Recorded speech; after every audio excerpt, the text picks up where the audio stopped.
Let me ask you something.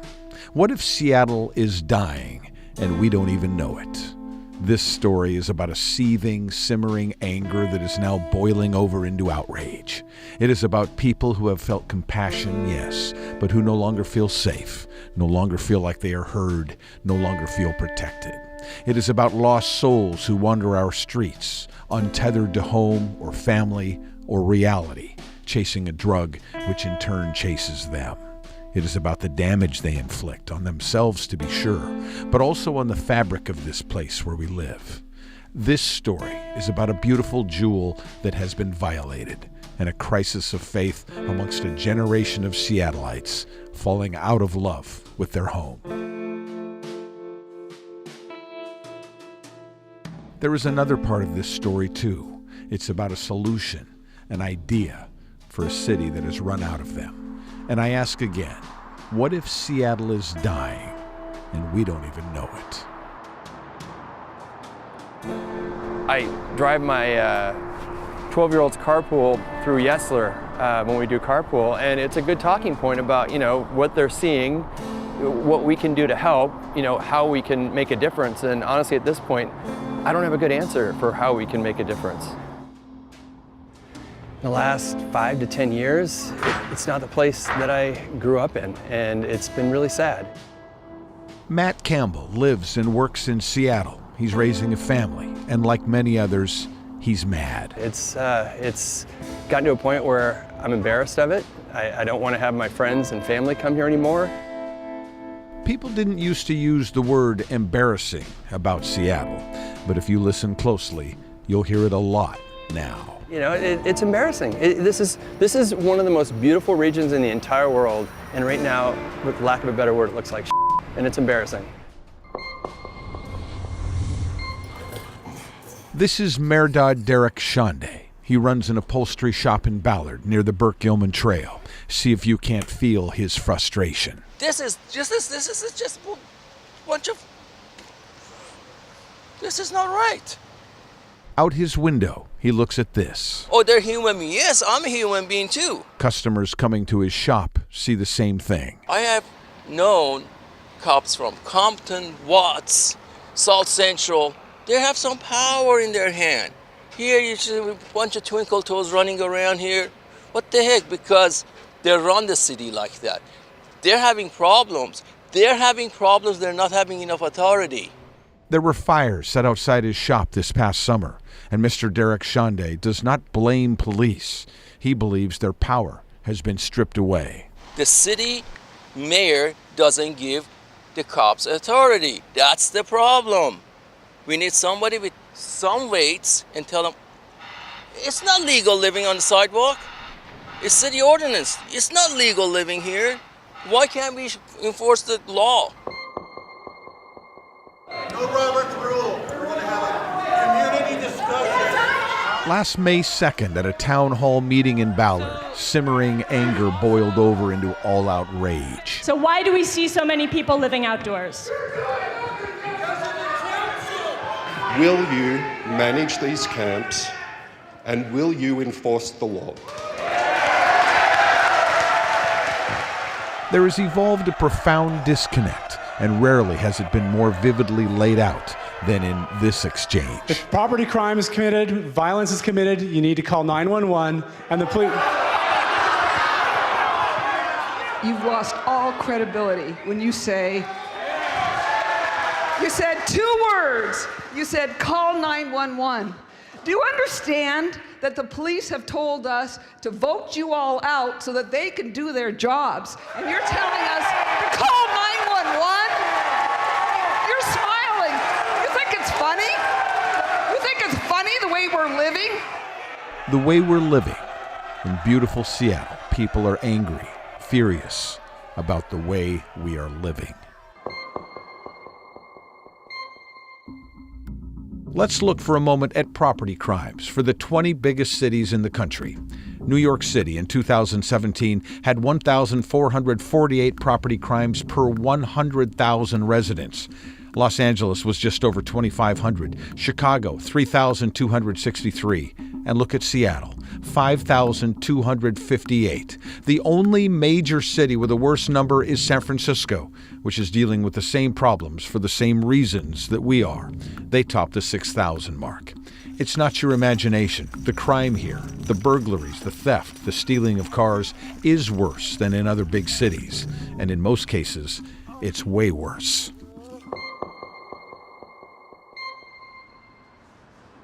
And then you walk down the street and you see a wretched soul like this, consumed by demons, maybe madness, maybe drugs, maybe both. This is what suffering looks like. This is pain. Ranting and raving, screaming silently, coming completely unraveled before our eyes. And then tomorrow, he'll wake up and relive the nightmare all over again. Starving, eating trash from a garbage can. Look at the people walk by. Of course they're not shocked. How could they be? They see it every day. How can this be who we are? How can this be what we allow? How did the word compassion get twisted into this sickening reality? Damn blanket! Shut up! I'm driving full! Damn blanket! Shut up!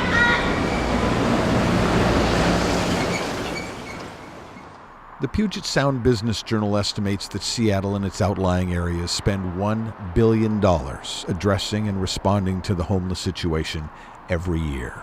And they say that number is almost certainly underestimated. Nonprofits, city and county budgets, police calls to homeless camps, hospital services, building tiny houses, drug treatment and outreach. Picking up needles, clearing out camps, garbage details, chain link fencing, and the more money we throw at the problem, the worse it gets. But of course, what is happening in King County and on the streets of Seattle isn't about dollars, it's about human lives. How can this be the right thing to do? How can watching human beings live and die in filth and degradation and madness be right? The cost isn't $1 billion a year. The cost is quality of life. The cost is people not wanting to take their families downtown anymore.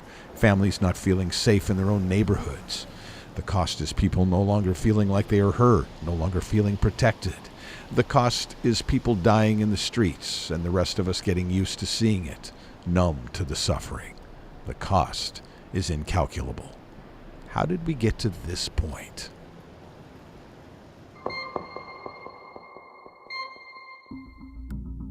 This is a list of familiar faces, repeat offenders, people who break the laws, get caught, get released, and break the laws again and again and again. There are 100 names on the list. Scott Lindsay is the man who dived into public records and researched the list. If we take somebody into the jail, don't give them meaningful help, and then put them right back out on the streets, we know they're going to commit the same crimes in the same places. And our public records, our criminal justice records, really show that that's exactly what's happening. Look at the sheer volume of criminal cases. Calvin A., 68 criminal cases since 2002, repeated random assaults on random individuals. Drainen B., 54 criminal cases since 2016. Michelle C., 72 cases since 2000. And the list goes on and on. Seattle's mayor says this: "It is wrong to conflate homelessness with a rise in crime." For at least 100 people, it would at the very least appear to be a factor. Of the 100 that you looked at, what percentage of them were homeless? Yeah, from our criminal justice records, 100% had indicators that they were currently homeless. And what percent showed signs of addiction?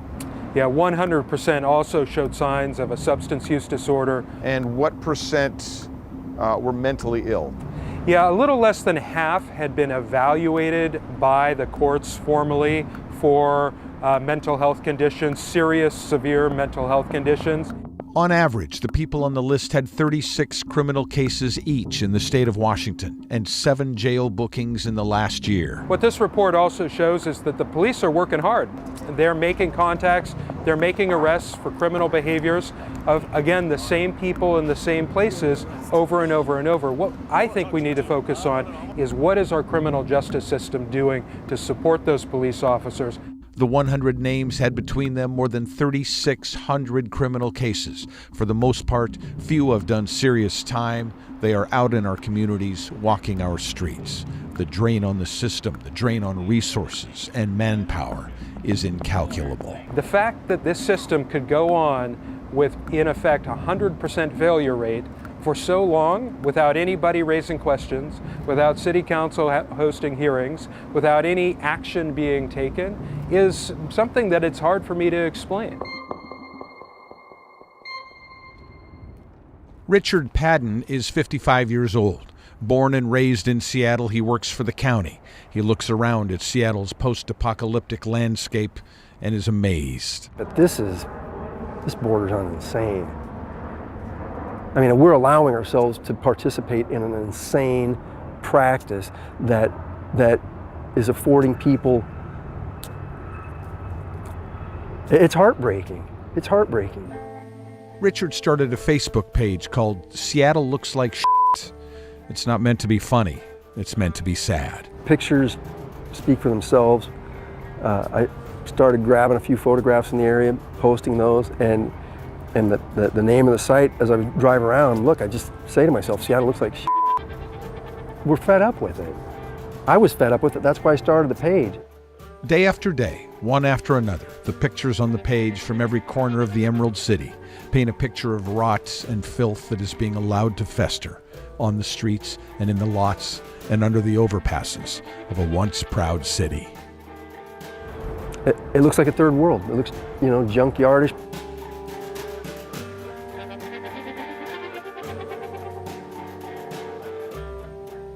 I'm not heartless, but I don't see that what we're doing now is helping anybody, and it hasn't gotten better.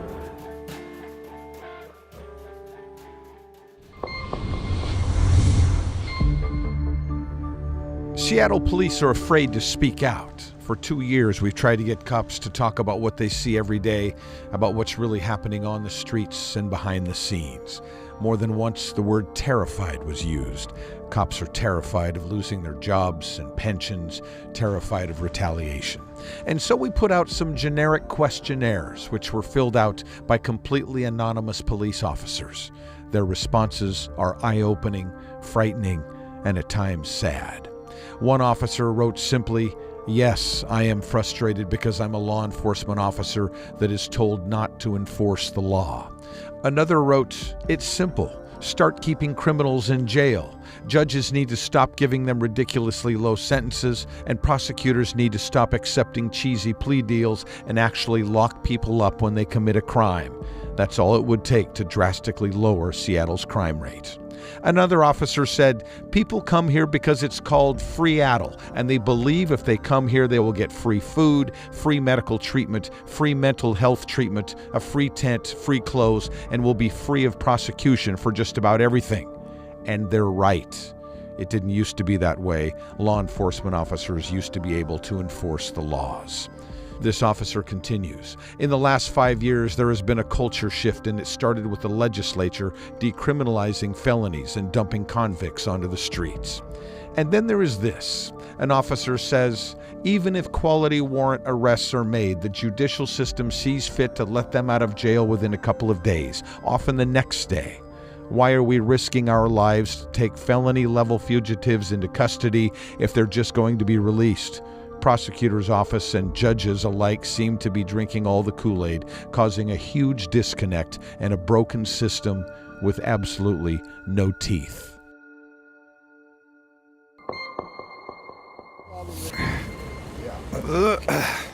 That is Travis Berge stretching out before we interviewed him. He came from Reno 4 years ago.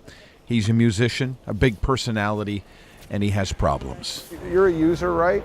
What's your drug of choice? I use methamphetamines. Yeah. And I try to at least use it once a day. But I don't really consider myself a drug abuser. The shit is amazing. You like the meth? I love it. Remember that list of familiar faces? Travis is on it. 34 criminal cases in 4 years. Things like assault, attempted rape, trespassing. You're on a list, you know.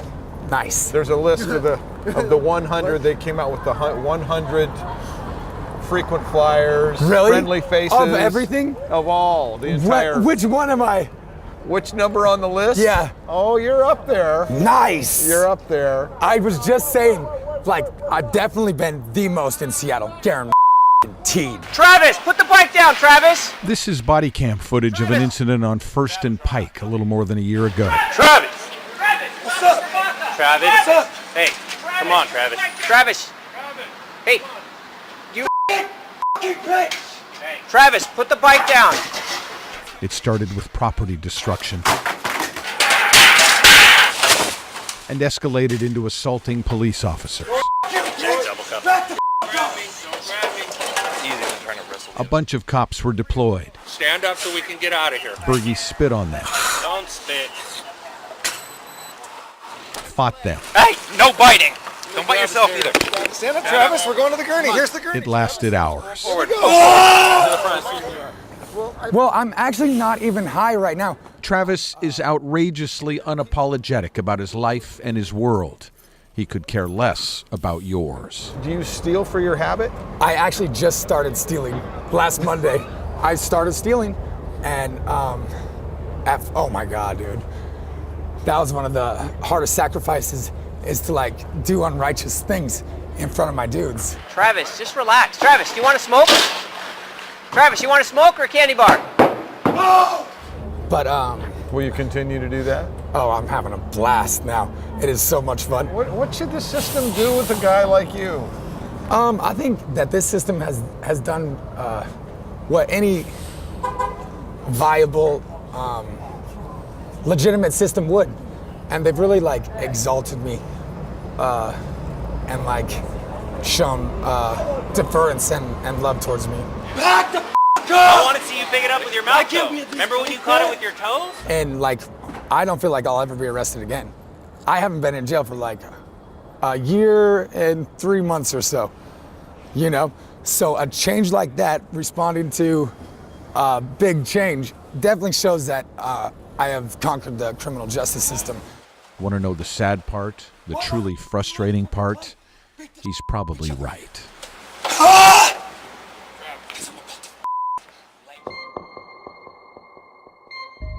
There was a police officer named Todd Wiebke. He prided himself on getting his boots dirty, on meeting the people on the fringes, in the camps. He tried to find common ground as human beings, and he tried to police. He wrote a blog for a long time, first-person musings about patrolling what happens in the dark shadows of West Seattle. Not long ago, he wrote this. This week I dealt with crisis, with narcotics, with heartache, and with liars. Sometimes all at once, sometimes one at a time. I am helpless to unlock the doors when dealing with a person trapped in a horror inside of their own mind. Lord, I try, but I am a limited man with just a little skill. I still love coming to work. We have an awesome city with the ability to adapt and overcome. The only way to lose is to not try. We are trying to solve this crisis, and we will not lose. And then one day this past October, Todd Wiebke was told by one superior to impound an RV and clean up the spot. And when he did it, another superior scolded him for doing so because of new protocol. He had a bellyful, and he walked into HR, and he quit. Retired, just like that. I feel like I abandoned the ship, that I walked away, and I did, because I couldn't do it anymore. It was just, the bureaucracy built up to the point where I felt like I was no longer necessary as a police officer, that the system had a different idea of how they wanted to handle it, and I was an appendix. I needed to be gone, so I'm gone. Ask anyone. They'll tell you this was a good cop, the kind we want out there, the kind we need. But I will tell you that there is no morale. There's a love for the job. He says the drugs, the camps, the theft, the rot, and the disgrace of it all don't have to destroy Seattle. They're being allowed to. Everybody's trying to do the right thing. It's just coming out wrong. Listen to these next words carefully. Let them sink in. I've said it before, and I'll say it again, that the only thing I can equate it to is we're running a concentration camp without barbed wire, up to and including the medical experiment of poisoning these people with drugs. I don't know how else to put it, and it's infuriating. Every camp I walk into, there was a weapon. multiple weapons. I found modified weapons. I was constantly on the side of the road talking to people that were swinging machetes, holding an axe, armed with knives. Our city has even gone so far as to say, well, this much of narcotics on your person's okay. 3 grams. Yeah, hey, that's okay. So that's user quantity. So, you know, when you start, you know, that process and people feel secure and okay having their drugs on them, what's to stop them from doing it? How do you, now you're pretty much okaying narcotics, and the same officers that used to go out there and arrest them are now rendered impotent and can't do anything about it. And it's just a matter of political will on the part of our city to go out there and say, hey, you can't park your motorhome in this driveway with no engine in it, with all this filth around it. You can't do it. It's wrong. And stop them. I gotta say, man, this is really nice. Oh, I am in heaven. He's in Hobart now. He bought a horse ranch and shares it with his family and these friends. So this is Griff here, the white guy. All right, they're a little nervous with the camera. So horses are amazing. They are 900-pound chickens. And before we left this good cop, who is now an ex-cop, there was one more question for him. And if you live in the city that Todd Wiebke used to patrol, if the people you love and take care of are here with you, trying to live a good life, then his answer should send shivers down your spine. Let me ask you this. Knowing what you know, having seen what you've seen, if you had a young family, would you raise them in Seattle right now? Absolutely not. Not even, no. No.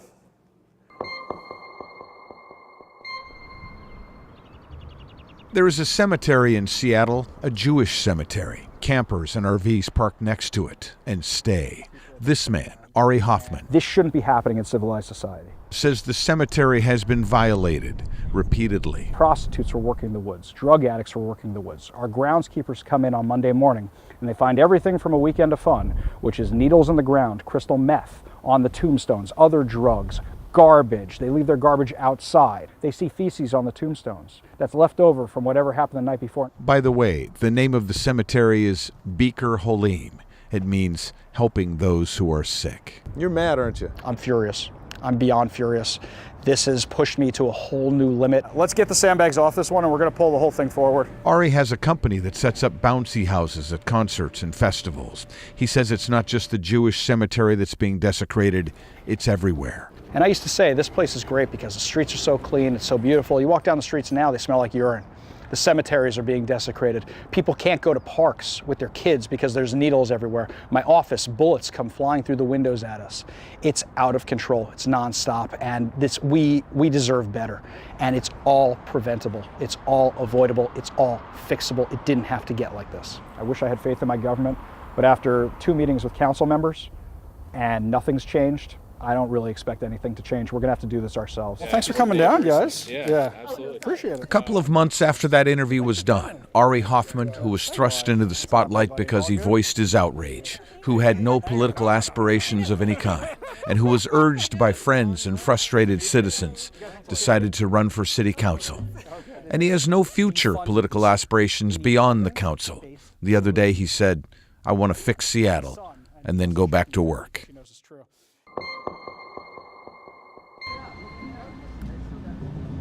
A report received is when police file a report of a case requesting that the city attorney's office file charges on behalf of the city. Back in 2006, for every 100 reports received, 25 of them didn't get filed. How times have changed. In 2016, the latest data we have, for every 100 police reports, 46 of them, almost twice as many, didn't get filed. Nothing happened at all. They were completely ignored. Of the remaining 54 of the original 100, 1/3 of them were then outright dismissed, thrown out. Another third were listed as other, with no resolution. So only 18 of the original 100 reports filed by police actually result in convictions. 18. And of those 18 convictions, after plea deals and lenient sentences, very few cases end up with anyone really being held accountable. Those are 2016 numbers. We have no reason to believe the trends haven't continued since then.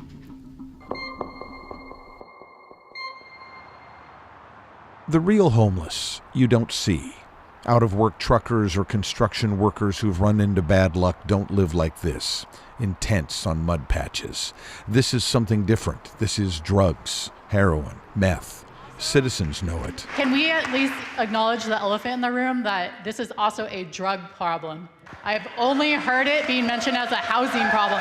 This is a drug problem. The quote-unquote homeless know it too. I have not met anyone else on the street who's not in some phase of addiction. I mean, of use, of serious use. And I think that that's the starting point. You just have to address that. You have to figure that out. So I wanted to make sure I got that correct. I would say 100% of the people that I have met out here are in some level of addiction. 100%. Yeah. Every single person. Every single person I've met out here. But listen closely. We constantly refer to it as a homeless crisis, not a drug crisis. The fractured, siloed approach of homelessness in our region. To help combat the homelessness epidemic. And the homelessness crisis. We have a crisis around housing and homelessness. If we won't even name the thing that is destroying Seattle, what hope do we have of fixing it?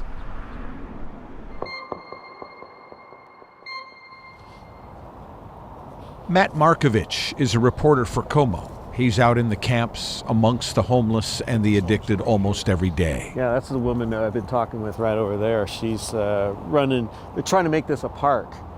And she's leading the spearheaded effort, that woman that lives right there. Is that right? What will it take for you to get off the street? Matt is responsible for KOMO's Project Seattle Stories. His is a unique perspective, a frequent witness to the underbelly of the Emerald City with the eye of a reporter. It's a miserable life. It really is. You have no place to go to the bathroom. Fires are prohibited most places. Your biggest thing is theft. Everybody complains about theft. There's no safe spot here at all. He's seen it all. The rats, the human waste, the cold, the torment. You wouldn't wish this life on your worst enemy. No. Right? No. But it's remarkable that people are choosing this. Even though you hear the statistics from the city that, oh, people don't want to do this, that it's miserable, there's a compassion for people. The people you see, and I see in camps, many of them are choosing to stay this way because of all the drug habits they have. And that's all driven by the drugs. Yes. The drugs drives everything we see here, right? I would pretty much say that. Substance abuse, heroin, meth, even marijuana to some extent, is the driving factor why they stay out here. You've sat down with the city attorney. Mm-hmm. You've asked him about repeat offenders who get arrested 60, 70 times. They're thrown back on the streets. What does he say? You can't you can't arrest your way out of this problem. That's a firm belief of his. Why is the question, should we hammer him now, when the entire criminal record that you're citing is proof that what we've been doing hasn't worked? Do you ever hear about actual meaningful intervention taking place? I really haven't. I can't say one case I've been covering for the last year and a half that I know of somebody who's gotten treatment and has gotten off the streets. Police say that on July 20th of 2017, this man, Louis Arby III, 41 years old, removed the screen from a woman's window at an assisted living facility in SeaTac and crawled in. The woman inside was brutalized for an hour. She was raped and beaten and choked and robbed. Police say Louis Arby also urinated on the floor. Afterwards, police say he left through the same window he'd entered through. The victim was treated for bleeding on the brain, a broken nose, and other injuries. She was 71 years old. It was a shocking and disturbing crime, but perhaps we shouldn't have been all that surprised. Just 4 days before the rape, just 96 hours before police say he scarred one woman's life forever, Louis Arby III was arrested here, sitting next to the fountain, right outside the King County Courthouse. Police say he was selling methamphetamine. That's him in the back of the squad car after the arrest. He was booked and then released almost immediately. Our criminal justice system decided that he shouldn't spend even 24 hours in jail. But even a brief look at his record would have shown that Louis Arby had come from California, where he'd spent 19 years in prison for kidnapping, robbery, and carjacking. And had prosecutors looked a little more closely, they'd have known that Arby was the only suspect in a case 3 months prior in which a woman was taken hostage, forcibly shot full of drugs, and viciously raped and beaten for 15 hours. The King County Prosecutor's Office says, in this case we had information that he had a 1995 California conviction for kidnap to commit robbery and other offenses. The prosecutors assigned to the investigation had no knowledge of other pending investigation. And so we are left with a question. How is it that a man is arrested in front of a courthouse in possession of a deadly drug that destroys lives? How is it that this man, who has a long history of violence, doesn't even spend 24 hours in jail? How is it that he is sent right back onto the streets?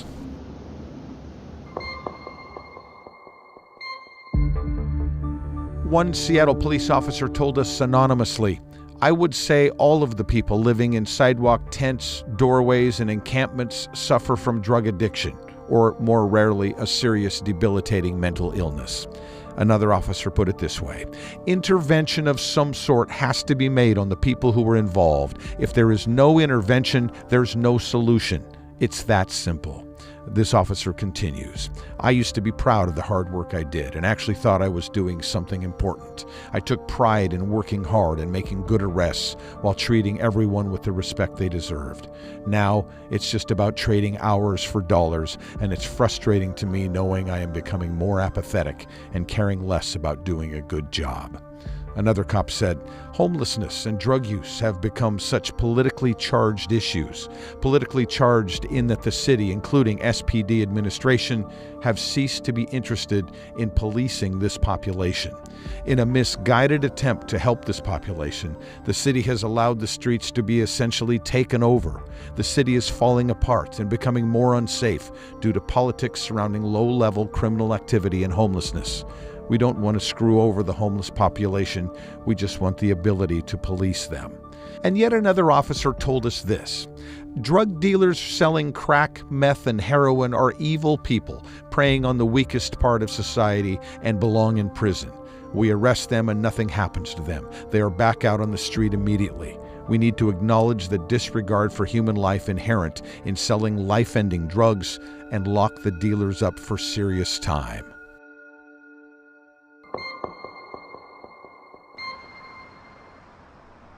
Campers show up, they eventually get moved. They show up again. They set up where they please, in front of tourists, next to businesses, it doesn't matter. And they know that a lack of political will, or an overwhelming of resources, or indifference disguised as compassion will allow them to stay. And don't think for a moment that the visitors to our city don't notice. Well, it's kind of surprising. I don't know why the city would let that happen. I mean, this is your touristy spot, you know what I mean? This family is from Tennessee. They seem genuinely confused. I just don't understand. Isn't it trespassing? You know what I'm saying? So how can they stay there? Why does the city put up with it? That's a public spot. Why does somebody get to stay there? I don't understand that. I would be arrested, I thought, in my town if I did that. I mean, right by our parking garage, there's just trash and... Oh, the smell was awful. Oh my God, the smell is horrible in any stairwell you go into around here. Oh. Let me ask you something. Do you think they'll be back to visit again?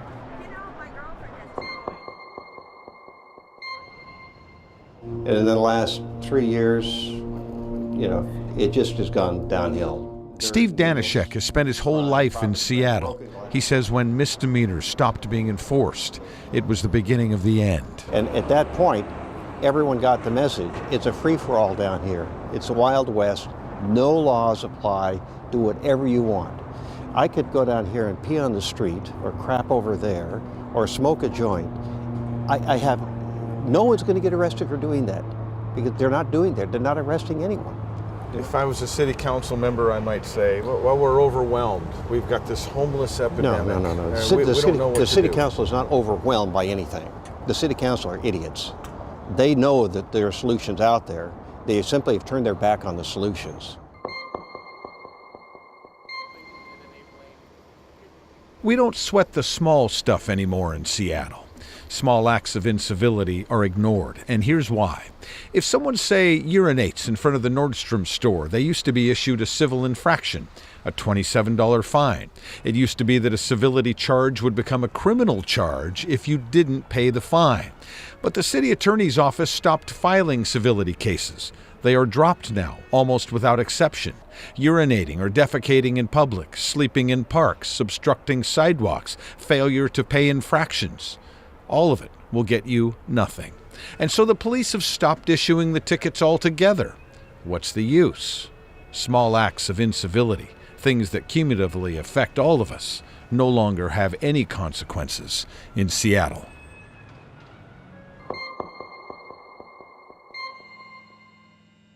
The businesses of our city, big and small, are fit to be tied. Bob Donegan is the president of Ivers. The conditions being allowed around our businesses are one thing. There's needles and rats and garbage and feces. It's not acceptable in a major urban city to have those kind of problems where there are lots of people. But then, with online shopping already threatening their existence, along came a horde of shoplifters, stealing every day to feed their addiction. Yeah, I would love to hear what the total is of if all the business in the downtown core would put their loss of theft. Millions and millions of dollars. A year. Just kind of, if they could compile that stat, we would all just probably drop dead after we heard what the total was. One of the officers who replied to the questionnaire we sent out agreed. The amount of money lost due to thefts downtown, he said, is staggering. Unfortunately, the businesses take the hit, and the person caught stealing rarely has to deal with any consequences.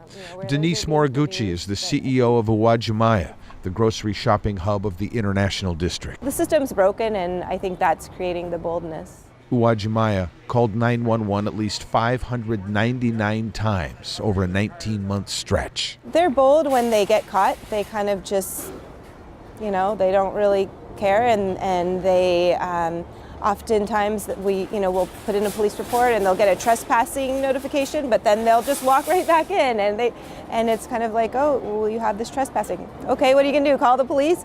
And if you're wondering why that boldness she talks about exists, of those 599 reports of shoplifting at her store in a 19-month stretch, about 8 of the cases ended in some form of prosecution, most of those because they also involved assault. It's huge, and it costs these businesses, small mom and pop businesses and large retailers alike, it costs them millions and millions of dollars per year. And you know what? The businesses don't like to talk about it themselves because nobody wants to say how much they're losing, but we know it is millions of dollars. Citizens and shop owners had waited for the people running our city to come up with something, a plan. And then one day last May, a group of construction workers got tired of waiting and took action. Coming here for this important discussion. No head tax! No head tax! No head tax! As you know, I am also a rank and file member of the labor movement. No head tax! No head tax! No head tax! On that day, the tide turned against Seattle's proposed business head tax to pay for homeless services and affordable housing. But if we fight against each other, the bosses win. No head tax! No head tax! The city council, which had passed the tax unanimously, You can say exactly what you think, but rather than chanting against each other, let's hear each other out. was forced to repeal $75 million worth of business taxes. And for a moment in time, anyway, it felt as though something had changed.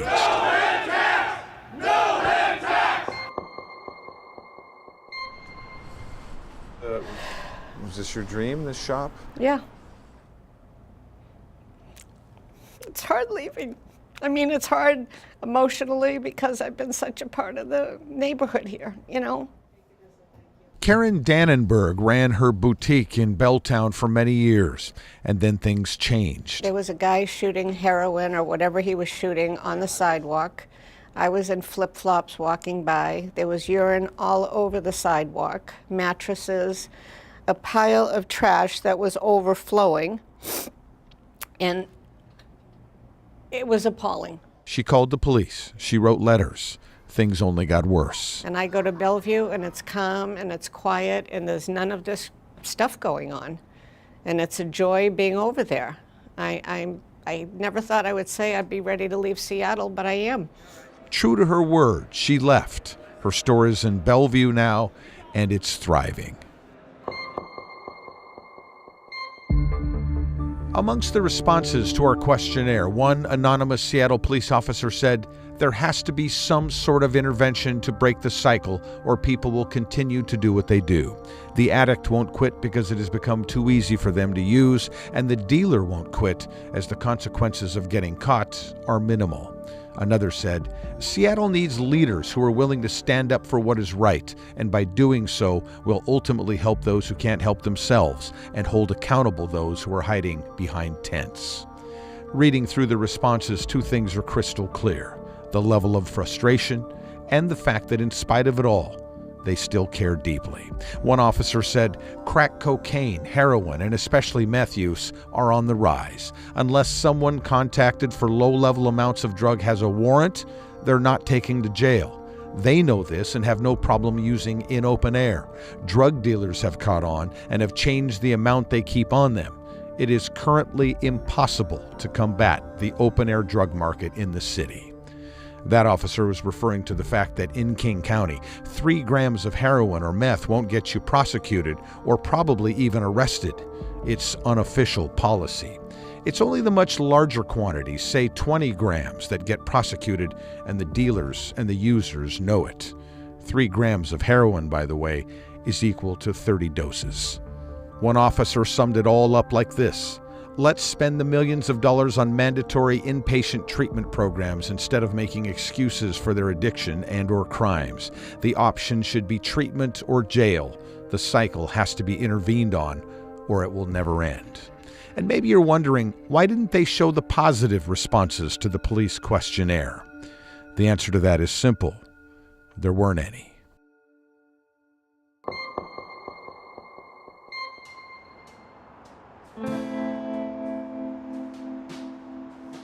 They use deadly drugs, and they sell those drugs for $10 a dose. And over they steal us blind to get the $10. And they pollute our streets and parks and neighborhoods. And they live in filth and despair like animals. And we allow it, all of it. We used to talk about compassion. And when the madness that is always patiently waiting off in the distance finally moves in and wraps its arms around them, and in the end it always does, the suffering escalates exponentially until the misery is a white-hot pain that never stops, never rests. This man in the downtown core of our city was suffering, in distress. Once he fell down, he couldn't get back on his feet again, so he sat there for a long time. At the exact same time, just across the street, there was another man, also apparently in the middle of a drug crisis, staggering out of it, lost in some other world. You can see the same thing on a lot of corners every single day. To leave them alone is a death sentence. Sooner or later they die, on the streets or in tents or in low-barrier tiny houses. To leave them alone is to shame ourselves. And that's why they need help. They don't need camps and injection sites and bags of free socks. They need help, the kind that takes courage, the kind that gives them and Seattle a fighting chance. They need intervention.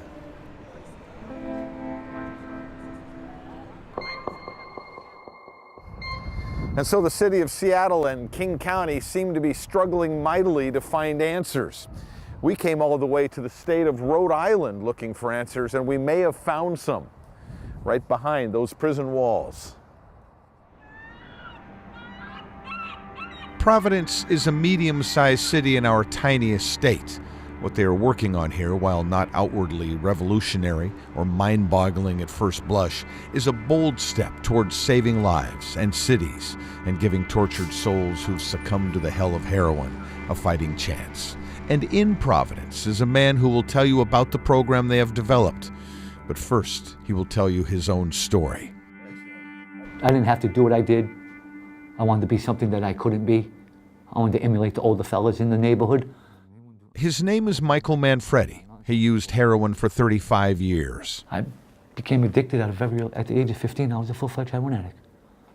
15 years old. 15 years old. This is his mugshot from the last time he came to the Rhode Island Department of Corrections. 20 years of his life had been spent locked up. Well, nothing seemed to work. It was a life reeling out of control. When I got the handcuffs put on me at my house that day when they kicked my door in, I looked at the lady detective and I said, "Thank you." And she looked at me like I was crazy.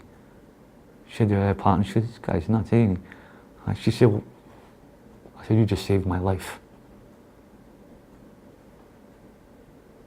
Because if she didn't stop me there, I wouldn't be sitting here today. I would either be dead or I'd be doing life.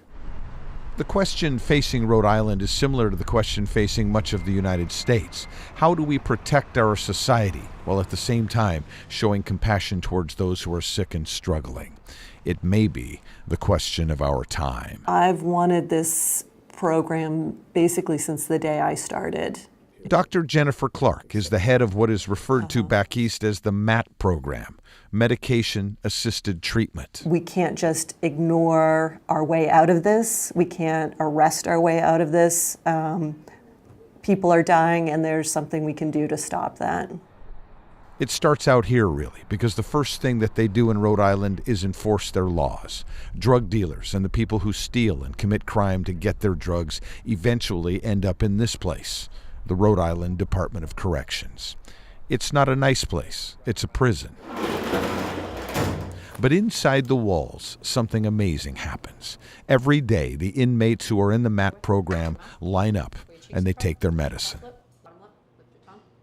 There are 3 opiate blockers that work: methadone, Suboxone, and Vivitrol. They are FDA approved. They get people off heroin. They save lives. Prisoners who enter the program choose which medicine they want to use.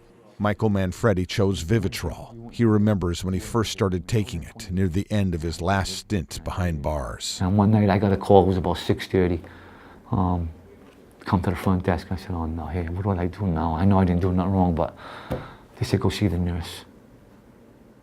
I had tears in my eyes because I knew it was time for me to get that pill. Really, this is the perfect setting because there's not as much distraction, actually. Linda Hurley is the president of a nonprofit called Kodak. It's been around for 50 years on the outside. The state of Rhode Island hired Kodak to distribute medicine inside the walls of the prison. All 3 medications you carry on your life. It's no different than if you were utilizing lisinopril or something, I don't know, a blood pressure medication or insulin. You have a family, you have a job, you build your life. What it does is it stabilizes us physically so that we can do the emotional work that we need to do to heal from the disease. I started messing around with the pills and everything, and then once I found opiates, that was the end of it, And then Ray Vincent has been behind bars for 3 years. He was stealing to support his habit for a while, then he upped the ante to robbery. Maybe if I didn't come in here, I'd probably be dead. So you think getting arrested was a good thing for you? I think it saved my life. Ray takes Suboxone. He knows he may take it for the rest of his life. You sound optimistic, actually. Yeah, well, I don't want to continue to come here the rest of my life. And if this medication is a stepping stone I need, I'll do it. That's the bottom line. Inside the prison, inside the MAT program, the inmates have counselors. There are one-on-one meetings with recovery coaches and group meetings as well. They hit addiction with every tool they can throw at it. And the recovery coaches come in and meet with anyone who's willing and interested in meeting with them so that they can develop a relationship with them on the inside and then have that relationship sustained on the outside. Kevin Tangway says, "I wasn't arrested, I was rescued." And were you stealing to Yeah, that's my main thing. What I do is I shoplift. I'm a shoplifter. He's been in prison 8 of the last 10 years. He's on methadone. We get it at 12 o'clock, and we're monitored. Like, we get dose evaluations, like the doctors, the counselors. That we stay in touch so that they can know where I'm at as far as the dose is holding me, keeping me, so that I'm not really feeling that bad. The MAT system is a lifeline, and these men are holding on for dear life. I'm not afraid of a lot of things, but I'm a little concerned about, like, I don't want to go back to it.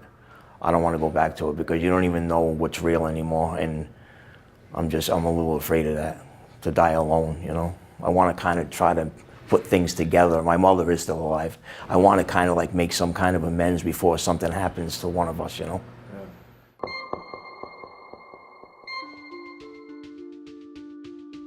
Look at this place. Look at all the buildings, the infrastructure. What if this was a specialized facility where we could use all of our resources and knowledge to fight this thing that is happening? What if it was a place where doctors and counselors and caseworkers were available, along with the treatment drugs that we know work, the ones we know save lives? What if this was a very specific place where sick people learn how to live life again? Job training, therapy, treatment, all of it in one place. It would have to be a place where the patients couldn't simply get up and leave if they wanted, because the sickness is such that that doesn't really work. But eventually they would leave and have jobs and families and maybe continue to use methadone, Suboxone, or Vivitrol for the rest of their lives, the way some people use insulin. What you're looking at is McNeil Island, completely abandoned for the most part. You might call it an answer, waiting for the right question. It wouldn't have to be here. It could be somewhere else. But maybe that $1 billion that we spent last year could be spent on a tough, compassionate concept that actually works, that saves lives.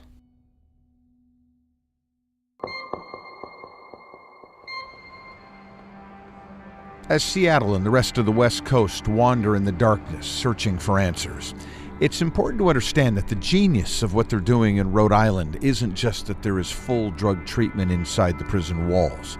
The genius is what happens when the inmates leave. Priority number one being how are they going to continue the medication. The minute someone shows up in a program in the community, they have to be registered in that database, so we know if they're showing up or not. Are the numbers going up? The figure that I saw yesterday was 93% of the people who leave here on MAT are following up in the community. That's amazing. 93%? 93% are following through. Michael Manfredi is one who stuck with the program after he was released. He's alive to talk about it. Would I be where I am today if this program wasn't implemented? No. I wouldn't be here today. Honest to God, I'd be dead. This is a Kodak Center. They are sprinkled throughout Rhode Island. There are 7 of them in Providence alone. Once you come into the Department of Corrections and are medicated under methadone or Suboxone or Vivitrol, you become a Kodak patient. You have a patient ID number in our system, and our agencies throughout Rhode Island are all connected. Former inmates or anyone else in the program show up anytime, any day. Take-home bottles, so those would be filled. And they get their medication. No red tape, no questions asked, no doctor's appointments, no vouchers. They're in the system, they get their meds. It's that simple. Josh Broadfoot overdosed 12 times and somehow survived. He got 3 years for selling drugs. I'm grateful that I was arrested and taken out of the situation I was in, because, I mean, it sounds retarded to say I'm grateful I was arrested and I'm taken away from my family, but I might not even be there to ever see my family again if that situation hadn't happened. I might be gone completely on this day. Josh is on methadone. The MAT program, he says, gives him hope. You got to get out there and do different, but at the same time, we have a little bit of help along the way. We have this counseling. We have something that we know is helping us to stay away from opiates and people that care, and so that's a major help. On the outside, those group meetings continue, and so does the counseling that is so very important, up to 3 times a week. And I changed by becoming someone I didn't want to be. My psychiatrist, my caseworker, my case manager, and my doctor that prescribes my pills are all in one facility. I don't have to go all over the state of Rhode Island. It's one facility. You know, with all the counseling and all the support that I have, it's like, it's a very smooth transition. You know, I don't know how it would be if I wasn't on medication. Because I don't know if if the next day I get out, I see a bag of heroin, you know? Somebody I know just sees me on the street, hey, you know, gives me a high five or something, there's a bag of dope in his hand, you know? I don't want to, it's scary to think about, but that's reality. Ray Vincent got out of prison 19 days after we spoke to him. He's going to school to become a welder. He gets his medicine at a Kodak center every week. It saves lives, so I don't think of it as being soft or compassionate. It is the right thing to do. It is what we're obligated to do as healthcare providers. It's the smart thing to do.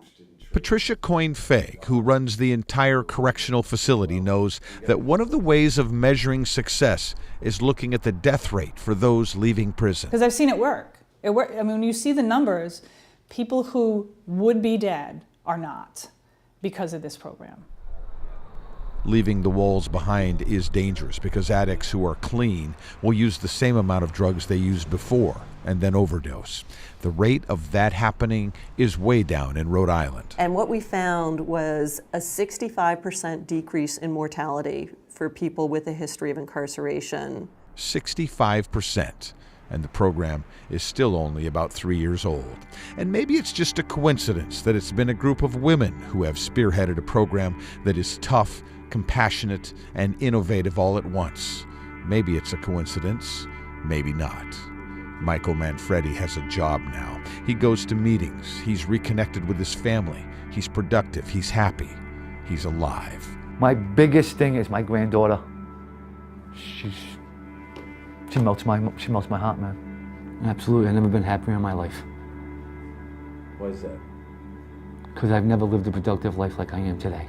My life's great, man. I can't thank everybody enough, man, because if it wasn't for this MAT program, Michael wouldn't be here today. I'm proud of myself, proud of my family, and I'm proud of everything I've done. And that means so much to all of us, me and the people who work in the program, to do this work, because you're the reason we do it.